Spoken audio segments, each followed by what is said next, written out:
I actually got into this business so I wouldn't have to work, basically.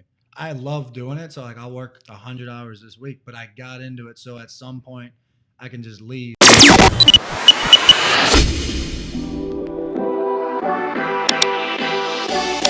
You're listening to episode 19 of the Michigan Real Estate Investor Network podcast, #The Network. We are coming to you from the network studios inside Michigan Investment Title. This episode is brought to you by Johnny D, the Motivational Cowboy.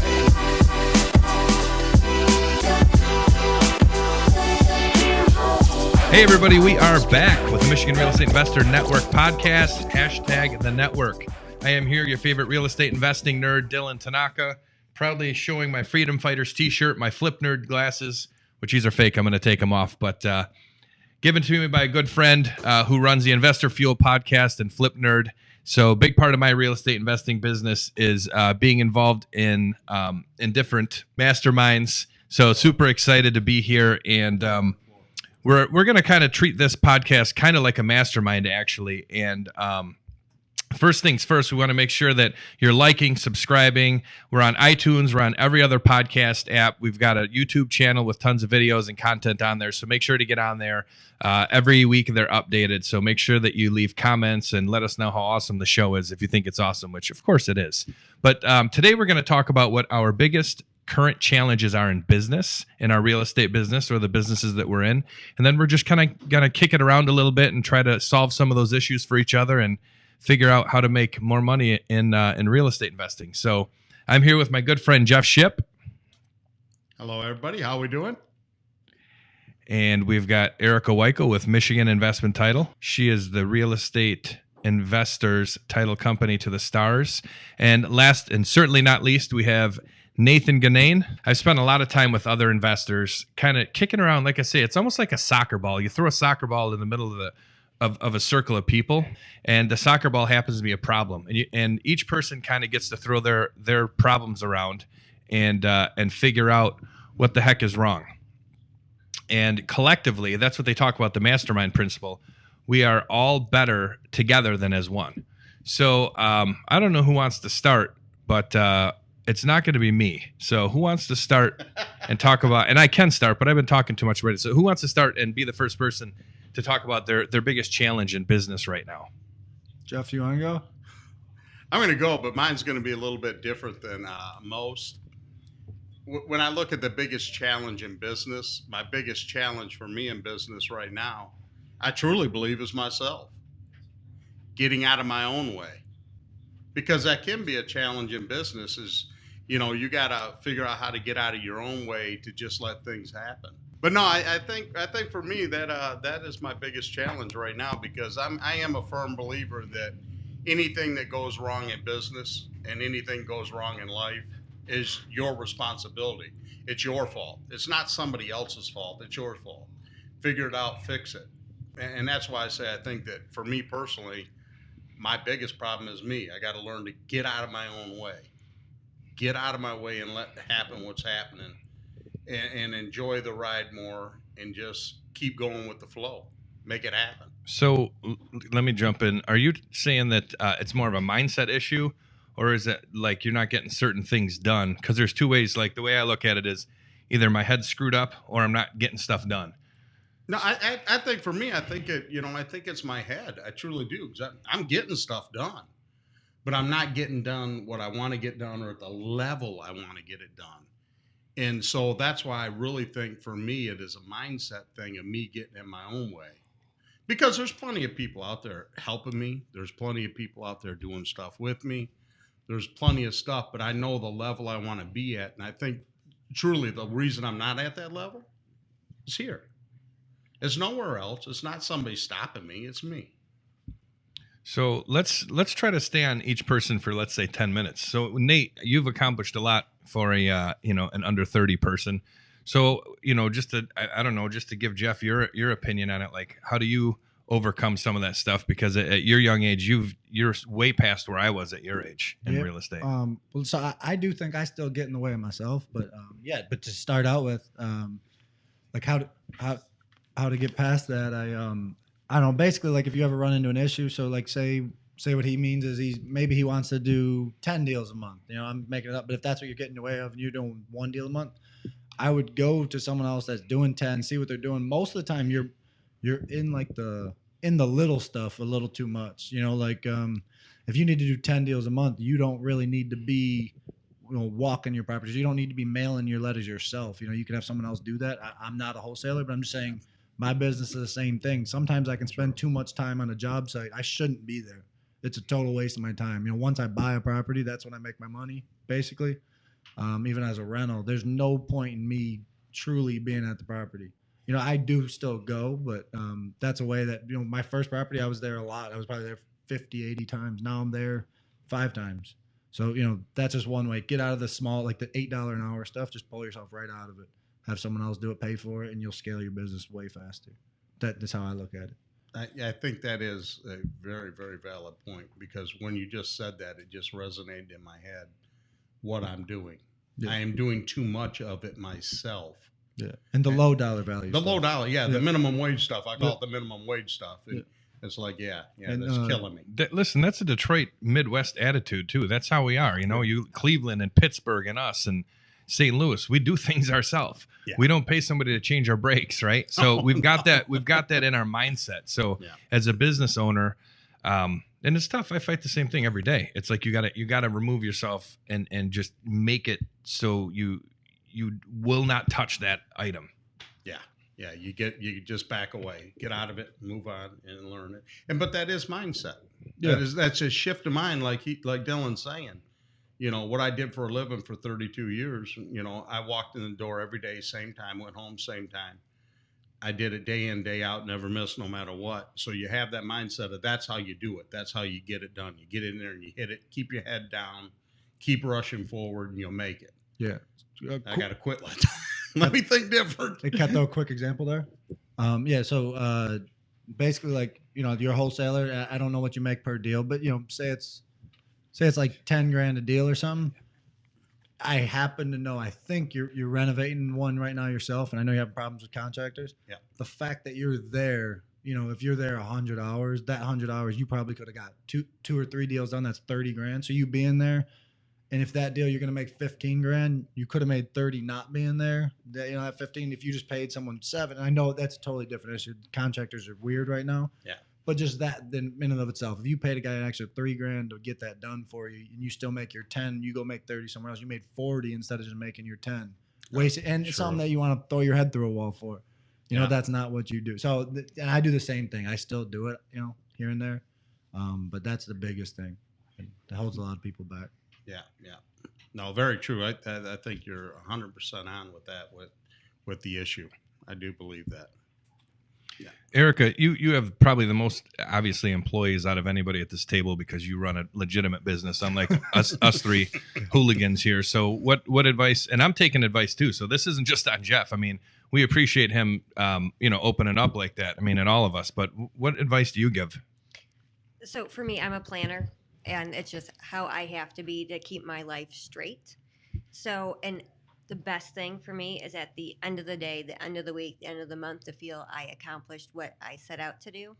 So for me to get my butt out of bed at the right time, I usually have to throw like a note on my alarm, like this is who you're meeting today, or this is what you're getting done today, just to kind of just get me up, motivated, focused, and to stick to the plan. And sometimes, your strategy varies and it doesn't go according to plan, especially for you, contractors, if they don't show up or they don't do the job or it takes longer. But I just keep kind of restructuring how my week is going to go out, and I stick to a plan. And for me, at the end of the day, end of the week, if I can go home feeling accomplished, I am definitely a happier person for that. Yeah, that is a. But I have control over employees. You don't have control over contractors. No. So your situation's a little different than mine, but it still all comes down to is you're the one leading the team. You're still, at the end of the day, you're still the one in control. You're still one that has to make the decisions, and it all really comes down to you're the one's got to get it done. Yeah. So, and that's that mindset that to me that I'm like, okay, I know it's me. I got to get it done. I've got to figure it out. It's like I just got to get it done. Well, and I don't work an 8-hour day. I work no less than a 12-hour day. A lot of times it's a 16 or 18-hour day, and it's 7 days a week. But I know what I want to get done. Now, to Nate's point, I think it's very smart. You find somebody that can help you or that you can hire and to do things. And it is a hard thing when you can do it yourself and it's cheaper. But at the same time, your time is worth more than that. So you have to kind of evaluate and make those adjustments appropriately to benefit you. Yeah. So True, very true. Yeah, I guess the only thing I have to add is, like Erika said, it's planning. And I'm talking to myself because that's what I'll bring up. But, when it's my turn, but it's, you got to sit down that Sunday night or whatever and kind of put that plan down for the week and try to stick to it, which in our business, it's tough because you could have a water pipe break, and all of a sudden everything changes for 3 days too. So it's always a challenge. And, and as a business owner, entrepreneur, you're always getting better. True, very true. Very true. It'll get there. So I'm going to get there. So it'll get there. Good though. Another. Who wants to go next? I can tell you my biggest challenge is time management. So we just did a whole staff meeting on time management and how to, make the best use of your time and try to time block it and try to make it work. I just would like to clone myself. I need a few more mini me's to be able to do it so I can have a life outside of my job. But time management is definitely a sticky point for me. And just like you, my day can change. I have a plan when I come in and it doesn't always work out that way, but I have a very long laundry list of stuff to get done. And I always think I can do things a lot faster than what I can. So my time management definitely needs some work. Yeah. And staffing would be my number 2, trying to find people that are, take pride in their work. I have some really good people right now, but I need a few more. Yeah. So, and it's hard. It's hard to find the right people. That's for sure. Now, like the time management situation, when I figured out a guy was, did it years ago and he showed me, and I still do that, is turn the phone off. I've got to get back to it. I quit it again, but there for a while when I was doing the cold calls and all that other stuff, you block everything out. Nobody bothers you from that certain time. Like everybody knows, okay, from 9 till 11 o'clock, you can't get me. You can't talk to me. I'm not talking to nobody. And for projects especially, Yeah. I mean, that's something that I can do. Yeah, you just go at it that way and just Go lock myself leave me in an alone. office. Lock yourself in an Yeah. office. Leave me alone. Yeah, most definitely. I don't know. I'm going to have the same problem as Erika, so we can co-figure it out together. But for me, it's the same thing. It's time management because, I'm cut from the same cloth as her and I work 12, 15 hours a day and I love what I do. And I mean, I work Saturday and Sunday. Yeah. So you just can't keep doing that forever because you're going to burn out and you're kind of putting good time after bad sometimes. So for me, what I try to do, and I'm not accomplishing it enough, is time blocking. And even when I do it, it makes me so much calmer because even though, like Jeff said, if I'm doing cold calling or whatever I'm doing for my marketing, I'm not going to answer the phone between 9 and 11. And I don't tell anybody. I just don't have to answer it. I have nobody to answer to, other than private lenders and the IRS, right? Those are my only bosses. But I think for me, that's my big challenge is I'm so bad at time management. I can't even time block to time manage because I'm like, hey, I've got 15 minutes to get something done. I'm going to do some marketing stuff, or I'm going to check on some leads, or I'm going to go through and clean up old things, or there's just always a million things to do, which goes back to what Jeff said. He can't do everything inside of a house. Why aren't we using more virtual assistants? Why aren't we using our contractors better? Why aren't we using some of us who have employees better?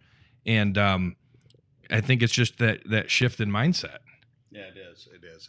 I just hired my first virtual assistant, so that stuff does work, to get those people to do your mundane stuff. Mm-hmm. And you take somebody like you that's got a bigger business, quite a bit of stuff, you can really leverage your time with those kind of people.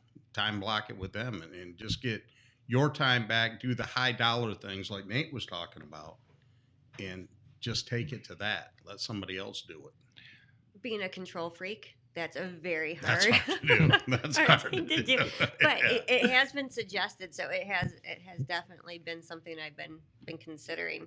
But that's a difficult feat for me. What do you do, Nate? You got a lot of stuff going. How do you keep it all going? I know you don't work as much as I do. He's at home playing video games all the time. I don't play video games, but no, yeah, you guys do.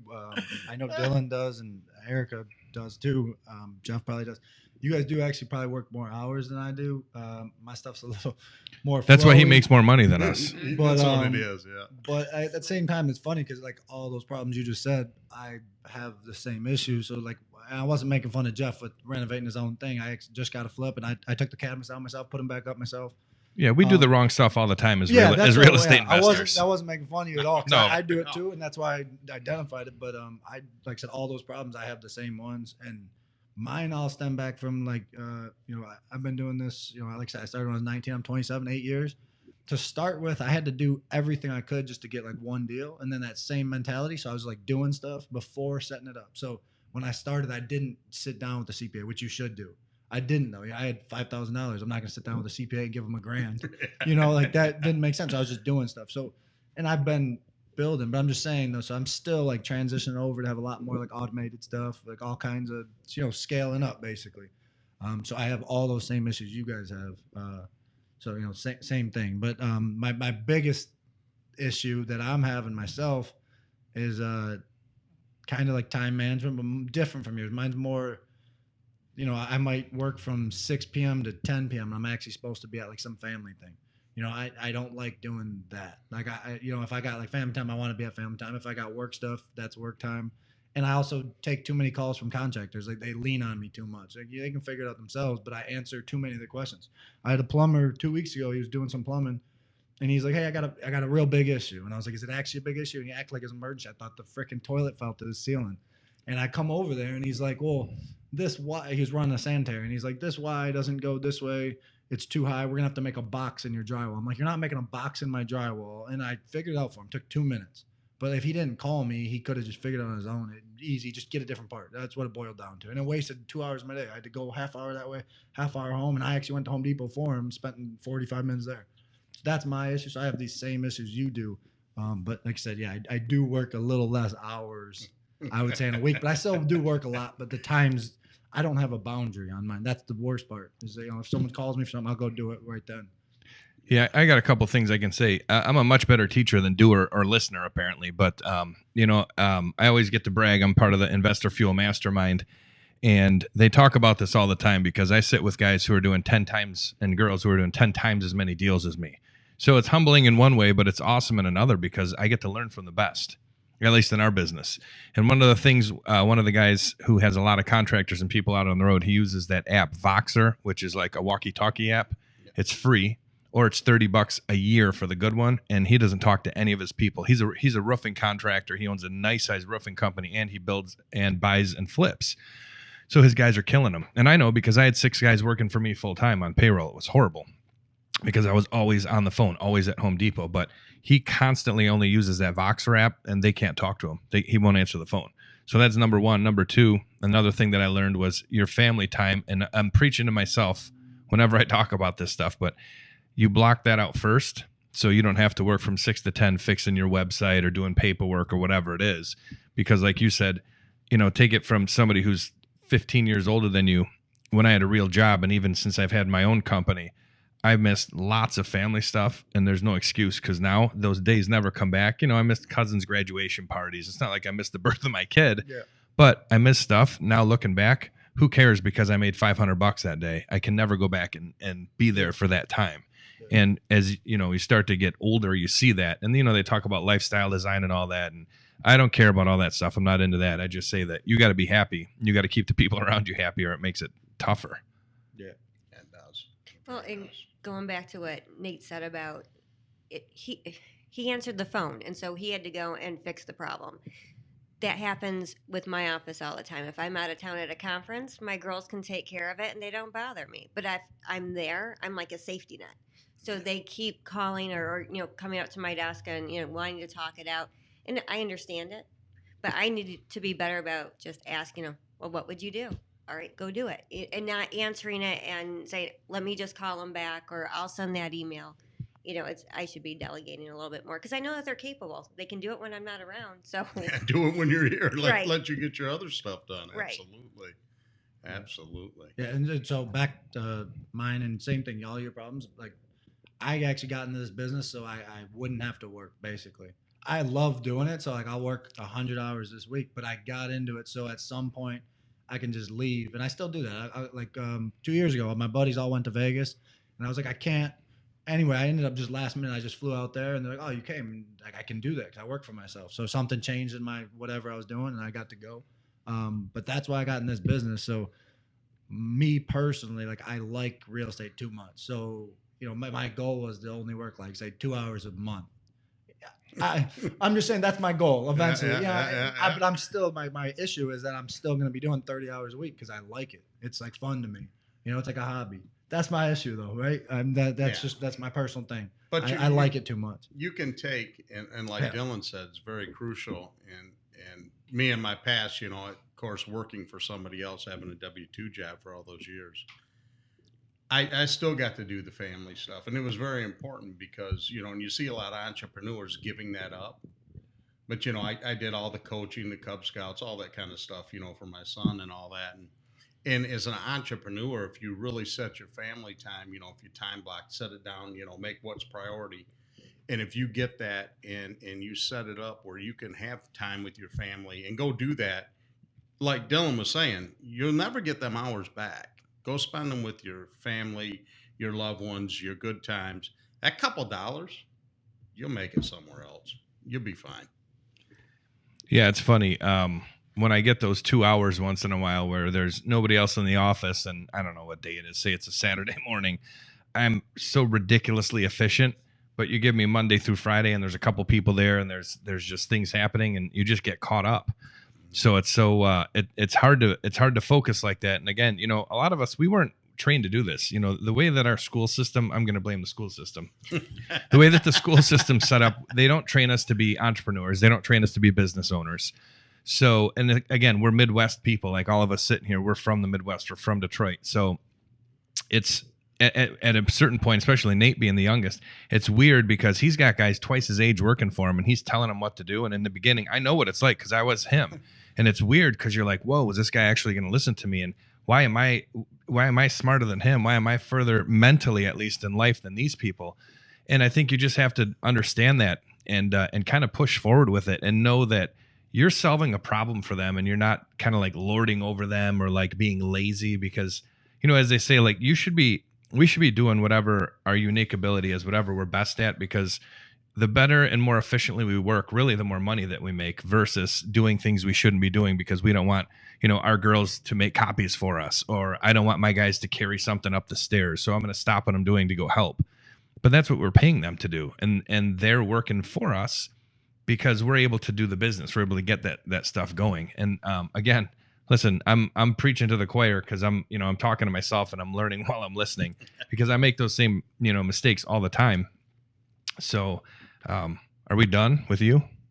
I guess, yeah. Yeah. I mean, I'm never going to be done with him. Right. No, with him, yeah. You tell the story though, quick, about your magic wall because a lot of people haven't heard that, and like I think about it all the time. Yeah. So So and that's also, like I said, part of my issue is I got my wall. They call it the magic wall, but it's really just like a vision board or whatever. And that was one of the first books I read how to make one. I set goals.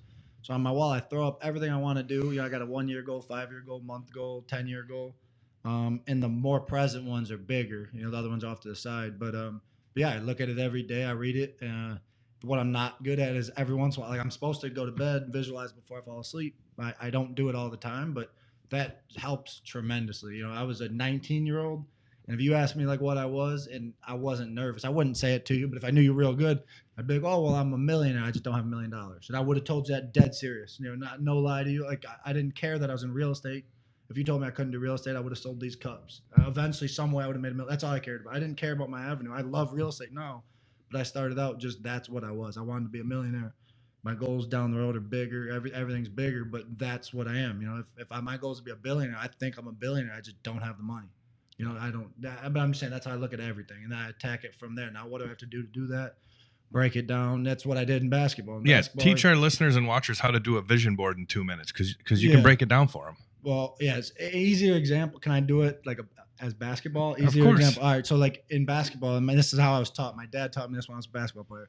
He'd say, if you're supposed to be getting 30 points a game, it sounds crazy. We get 30 points a game, but it's not. And he's like, this is how you do it. So on your board here, 30 points a game, you shoot 60% field goals. So you got to make, what's that, say 12 shots a game because you get a few free throws. So 12 shots a game, you shoot 60%, you divide it out. You got to shoot 19 times in a game, you'll get 30 points a game. So that's all you did 19 times in a game. You break it down 4 quarters. That's 4 shots a quarter, 5, one or the other. If you're the best player on the team, that's nothing. And that's how he broke it down. I was like, well, that's crazy. That's stupid. Like I'm one of the best players on the team. Give me 4 shots a game, I'll get 30 points a game. And anyway, real estate's the same way. So if you want to get $1 million, you got to break down. If you're a flipper, you make 10 grand to flip, 15 grand to flip.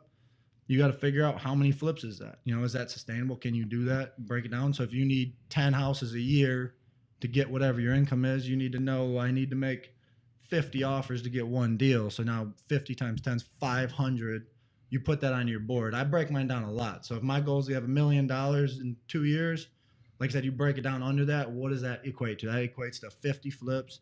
50 flips, that means it's, say, 1,000 offers. And what's that a week? Over 2 years, that might be 20 offers a week or, 10 offers a week, whatever that is. 4 offers a day is nothing. And then you break it down daily. That's nothing. But so then instead of looking at that $1 million goal, because some people get overwhelmed, I didn't. But if you look at that and say, $1 million in 2 years, that's crazy. But then you look at it as 4 offers a day. What is that? That's stupid. That takes you 15 minutes. I mean, you got to find the houses. Might take even 10 hours a day to make 4 offers. That's nothing. Look at all over the place. Lowball stuff. It'll happen, So you break it down like that. But you can break every goal down like that. And then if you're someone that gets overwhelmed easily, you should just focus on the action that'll get you there. So if you focus on that 4 offers a day, just forget the $1 million. That'll get you there as long as you broke it down correctly. You can adjust later. But that's what I did for everything I got. So I have a serious question, Nate. Do you have I know where you live. Do you have an alarm on your house? Because I'm going to break in there and get that vision board and learn how to do this stuff. Still my boy. Listen, we're going to have Nate take a couple pictures or a couple little videos. We'll throw them on show notes. You don't have to show super private stuff. I know how to fuzz it out too. But I mean, that's huge. Again, youngest guy at the table or, person at the table. And he's got his goals written out. I mean, as good or better as I do. So, I mean, and that's the key. We teach that in Winning Futures, in my high school mentoring. It's all about just breaking them down. The best book I ever read on goal setting, to me anyways, was a book called Super Self. And the author's Charles S. Givens. He's no longer around. He's deceased. But you can find the book. You can't get it on Amazon, I don't think. You could find it used, but you could find it on eBay. And it basically just teaches you how to make a folder. And you do all these dreams, which are anything that's going to happen more than a year out. Then anything that's a year in is a goal. You break that down. Then you break down what you have to do each month to make that happen, what you have to do each day to get to that month. And it's really simple. But the tough thing is to sit there and do it, because you got to force yourself to do it. And you can't watch TV. You can't be playing on social media. You can't be out having fun and riding wave runners in the middle of summer. You got to sit down that Sunday afternoon or that Saturday or Monday, whatever time it is, and do it. But I mean, again, this guy's accomplished a lot at his young age. So by the time, he's my age, where's he going to be? And a lot of that is, most of it, 99% of it is his discipline.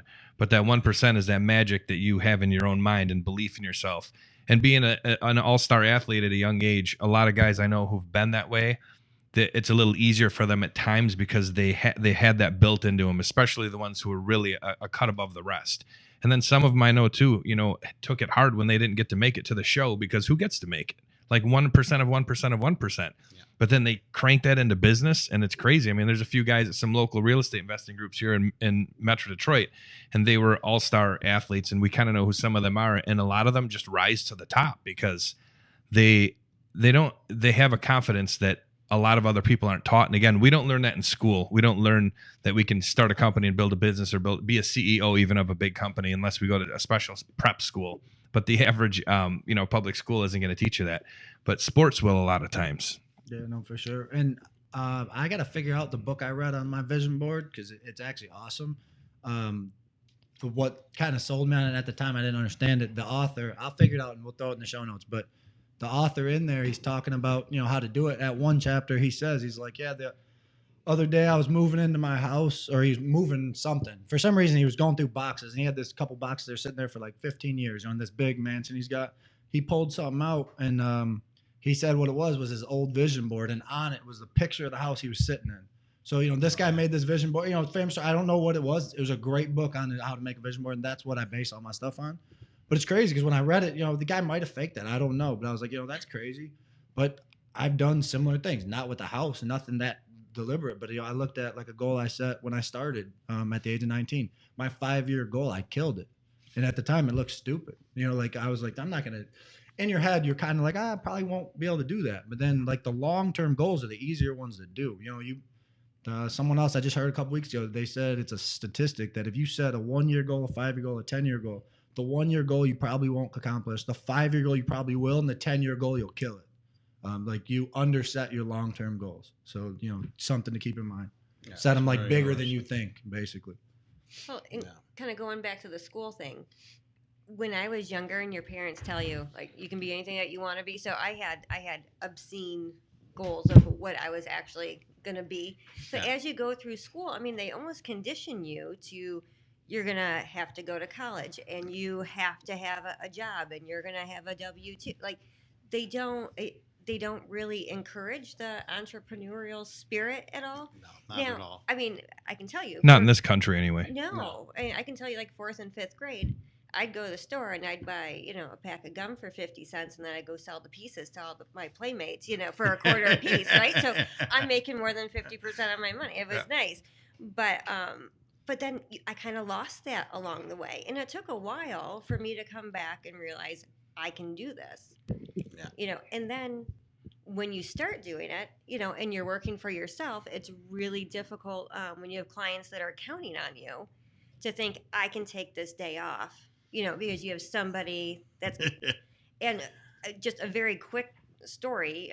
When I was pregnant with my last one, when I went in, I worked on my laptop up to 30 minutes before I had my baby, and I was back on the computer an hour later. My husband will tell you that.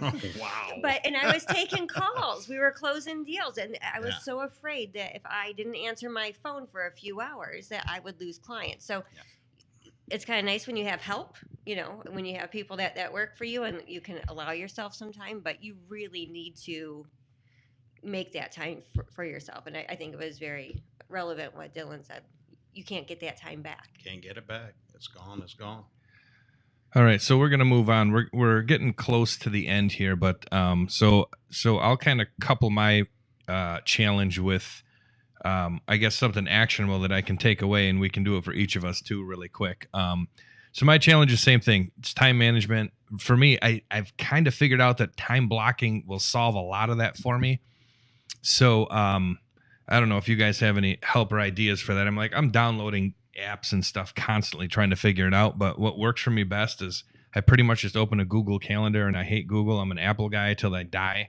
But Google Calendar works for this perfect because you can put the day up and this little red line will just keep going down and down and down. So I color code everything. My problem is I'm not doing that daily. So I need, someone to basically, what I really need is somebody to hold me accountable to that. And I don't know what it's going to be. Maybe it's with the group. Maybe it's something that I just post it every day. But that's my challenge every time I go to my mastermind also, and I get to stand up. I get to spend almost a half hour in front of 180 real estate investors who are extremely successful. And like I said, you kind of stand up there, you take all your clothes off, and you let everybody kind of make fun of you. So that's what it's like, and I'm pretty honest when I go there. You don't have to tell them everything. You don't have to tell them your bank account balance, but I tell them what troubles I'm having and what I want to solve and what you told me last time that I haven't done yet. And, how do I get over that hump? Because for all of us, it's not that Jeff's doing too much work at the house. There's stuff that's making him do that too. Same thing with me. It's not that I'm not time blocking. That's not doing it. That's not what's causing it. There's something causing me not to time block. So I got to figure out what's stopping me from doing that. Even though I know it's good for me, it's like, you're doing something I'm doing something to hurt my business because I don't know the answer. So that's like my big challenge.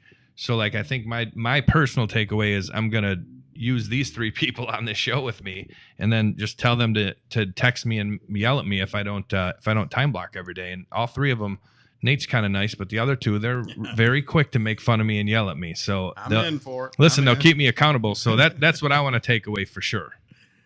Yeah. No, you can count me in. I got you.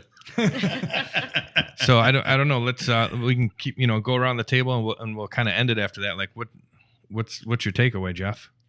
My takeaway, I heard a lot of people say a lot of good things. Nate brought up some great things about, how he's accomplished some different stuff. And really my takeaway, just listening, it's a mindset thing, and you just got to shift. And I'm going to steal some of Nate's stuff and some of the other stuff people said. From his house, you mean? Because we'll go down there. Well, we're going to hit that. He's got a family thing he's going to do tomorrow at noon, because I told him he's got to go to his family stuff, so it'll be empty. Well, we'll get that vision board. We're going to get that.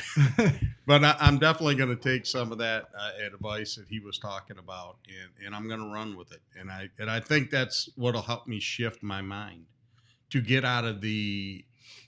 It isn't a control freak with me. It's I don't know if it's scarcity of it or nothing like that. It's just hard to let it go from what I've did, my whole life. It's, like you said, it's the culture we're raised in. Especially when you're old. It's hard to change when you're old.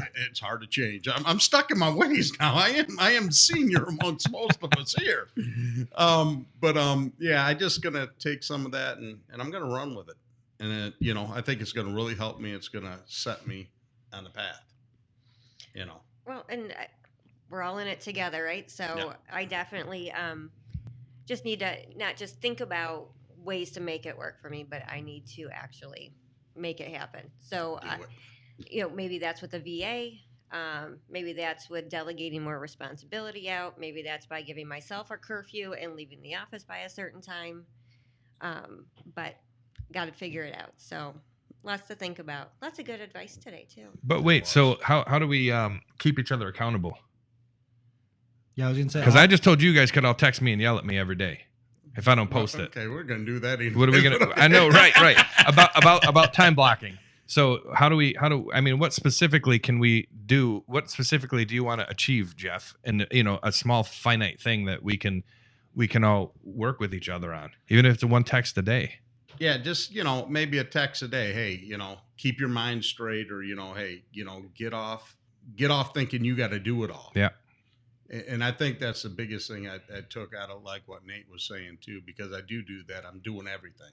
Well, the millennials don't want to do nothing, so they're smart enough somehow to figure out how to do nothing and work 2 hours a month And make plenty of money. That's like the tweetable thing for this one. That's the gold nugget. 2 hours a month. Nate's philosophy. Yeah. 2 hours. Eric and I both fainted when he said that. We're like, 2 hours a month. That's the goal. We're working 2 hours an hour.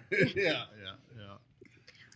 Well, and with Nate, as you were talking, there's the song Billionaire that came to mind. So I think you're going to have your own theme music. I think Nate needs his own theme music. Yeah. I want theme music. I want to be like Nate. Yeah. So then how do we check in with you, Erika, to make sure that you're making that change, one of those couple changes you were talking about? No, I think for me, it's a morning thing. So somebody texts me in the morning and say, make your schedule. I'm going to have to do that and follow it. I like it. And everybody knows who gets up the earliest. It's either me or him. Yeah, I get up pretty early. So we'll be texting both of you guys early in the morning. I'm not raising my hand. I'm not up early. We all know that's in here. Yeah. And then me, what's funny, like I said, everything you guys said, I'm actually going to try to implement a bit more. Like I got a time block. I'm not good at setting boundaries. I've worked for myself too long. I got no boundaries. So I have to do time blocking a lot more. And even some of my own advice, I got to do more of that and follow. But even like I said, my goal setting, I don't do exactly what I'm supposed to be doing. When I first started, I did it a lot better than I do now because I was like hungrier then, I still do it, but if I'm supposed to look at it twice a day, I don't look at it twice a day every single day. Morning, night. I should start doing that. And accountability, I think all four of us need. So we should figure out something for that. Yeah. No, we'll figure something out. And like I said, Nate's kind of spoiled because he really is and was, a pretty big all-star athlete. So they get that mindset built in to where he's going to be a good teacher for the next generation someday in real estate, and even the ones above him too. Because to be able to have the he said, he just said a word and I don't know what it was, but boundaries. Like, I don't have that word in my vocabulary when it comes to time. So like he's already got that mindset. So, I think, that's what this whole roundtable is about. It's about, it's the mastermind principle. We've all read the book Think and Grow Rich. I hope that's my number one book. Okay. Number one business book for sure. And success book. And Napoleon Hill always talked about that mastermind principle and, having things together and the synergy and the fusion of all this. And we're all good enough friends that we can have a group text after this, which I'm going to implement so I can annoy these guys at 5 a.m. But I'm telling you, I mean, we'll be back on here, in 30 or 45 days again, or a few shows down the line, us four, and we'll talk about how often we were able to get those done. And I built a whole program around that. Not anything I sold, just for myself and one other person, and basically an accountability program. And it was so in depth that he said no thank you, but it was cool because I spent the whole weekend building it. So at least I know what to do. Again, I'm a good teacher. I just don't know how to I don't know how to eat my own cooking, but I think we can get it figured out as a collective. And that's really what the network's all about. That's what the Facebook group's all about. It's part of what this podcast and our community is all about, because Jeff and I aren't partners on everyday deals, and Erika's in a slightly different part of the business than us. Nate and I, the same thing. But if we can all help each other in the long run, you never know what comes out of it. And it's just all positive, goodness. And that's why we even talk about just sharing the love, right? That's what it's all about. So everybody's done. That's it. All set. We're done. All right. Well, if you guys enjoyed what you saw or heard today, make sure that you check us out on iTunes. We've got a great channel on YouTube. We're on every other podcast app. Please subscribe. Please leave an honest review of what you thought of the show. And if you appreciated what you saw, send us an email. You can go to the website at www.michiganreinetwork.com. And if you want to be a guest, or if you have any show ideas, please don't hesitate to hit us up over there. And I guess with that, we'll see you guys again soon. We hope you found a lot of value in today's show. If there's anything we mentioned and you missed it, don't worry. We take all of the notes, and you can find them at michiganreinetwork.com/episodes. If you want to meet any of today's guests in person, you can usually find them at a #The Network meetup in Metro Detroit. You can find all about the network at www.michiganreinetwork.com. By the way, if you're new, hit that subscribe button so you don't miss any future episodes of this show. This brings us to the end of another episode of #The Network Roundtable Podcast. And as always, share the love.